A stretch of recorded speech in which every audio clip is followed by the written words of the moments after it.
সালামু আলাইকুম আমার ফেসবুকের ভাই ব্রাদার এবং বন্ধুগণ, কেমন আছেন? আশা করি আলহামদুলিল্লাহ আমি ভালো আছি।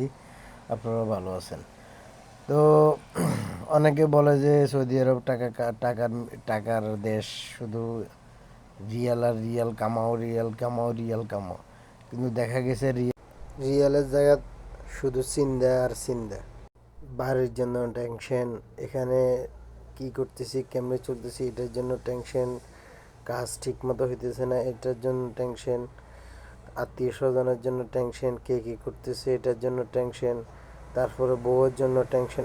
দুঃখ, আমি তো বিয়েই করি নাই। ওই দেখেন, ওই সৌদির পোলা দুইটা আসছে, অনেকগুলা, দুইটা এখানে আসি আমরা দেখতেছি।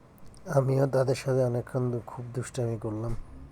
অল্প কিছুক্ষণের মধ্যে তাদের সাথে আমার খুব ভালো সম্পর্ক হয়ে যায়। তারা আমাকে পানি আনে দেয় খাওয়ার জন্য। এভাবে করতেছি, একবার আপনারা সরাসরি আসেন, তারপর বলতে পারবেন কি অবস্থা প্রবাসে এখন। কাজও কম, টাকাও কম। যাই হোক, আল্লাহর কাছে শুক্রিয়া, আলহামদুলিল্লাহ, আল্লাহ ভালো রাখছে। দোয়া করেন আপনারা সবাই আমার জন্য, আপনাদের জন্য দোয়া রইল। আর ভিডিওটা ভালো লাগলে একটা লাইক, একটা কমেন্ট আর একটা শেয়ার করে দিবেন, কেননা আপনাদের লাইক এবং কমেন্টে দেখে আমি অনুপ্রাণিত হব। আর এই এবং আমি যেন আমার কাজের ভিডিওগুলো আপনাদের কাছে পৌঁছে দিতে পারি এবং সুন্দর সুন্দর ভিডিও তৈরি করতে পারি। আল্লাহ হাফেজ, পরবর্তী ভিডিওতে দেখা হবে। সে পর্যন্ত ভালো থাকবেন। আসসালামু আলাইকুম রহমতুল্লাহি ওয়া বারাকাতুহু।